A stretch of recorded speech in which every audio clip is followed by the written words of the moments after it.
The Scout cars are on the way.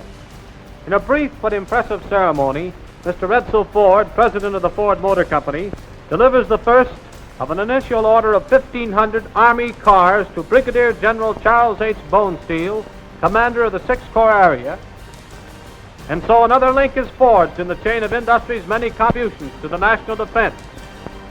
The final bolts are placed, the final nuts are turned, the last-minute checks and inspections are completed, and this new revolutionary type of military vehicle is ready to play a major role in the program designed to make America strong. Like industry in general, the Ford Motor Company has thrown the full weight of its engineering resources and productive capacity behind the nation's defense efforts.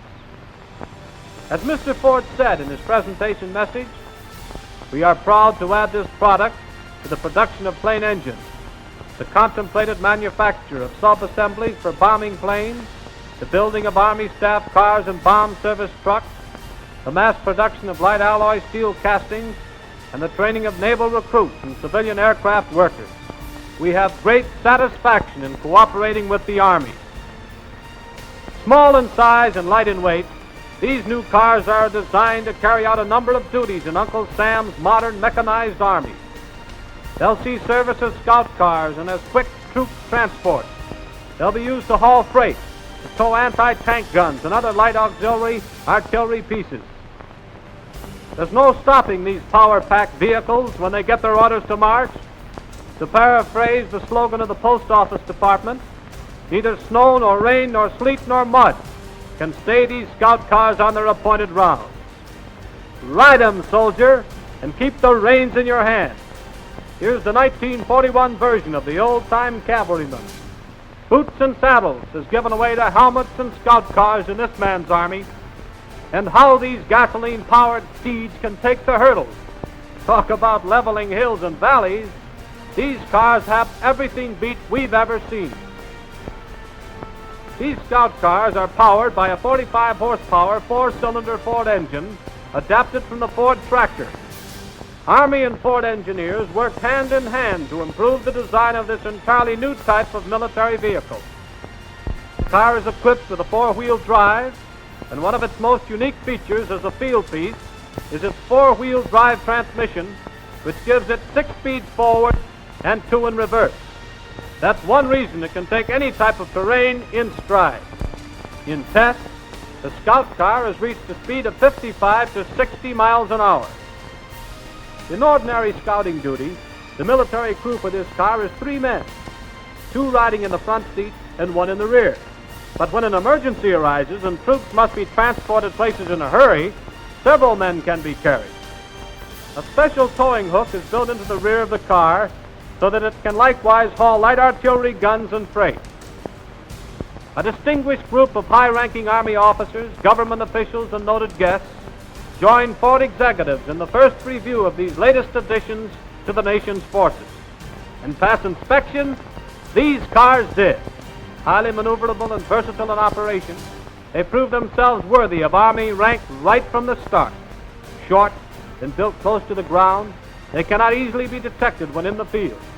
Their wheelbase is only 80 inches and the overall length is 127 1/2 inches. The car is but 38 inches high at the cowl and weighs only 2,100 pounds. For night operations, these Scout cars have blackout lamps front and rear in addition to the conventional lighting equipment. The headlights are designed so that they can be swung around to throw light on the engine should repairs in the field be necessary at night. Whoa, hold her. That's it. Give it the gun again. These cars are so packed full of power that they can climb an 80% grade with the driver alone where traction is at all possible, and a 65% incline when fully loaded. Big 4-wheel hydraulic brakes stop the car quickly, hold it secure on the steepest hill. Over hill, over dale, we will hit the dusty trail, for the Scout cars are rolling along. Yes, sir, the new Army cars are ready and able to maintain the best traditions of the service. In any kind of weather, over every kind of country, they'll be ready to roll along, carrying out the roles to which they are assigned with a maximum of efficiency. A special brush guard across the front keeps bushes and other obstacles from damaging the radiator. No going is too tough for these new units of the United States Army. The High Command takes a ride.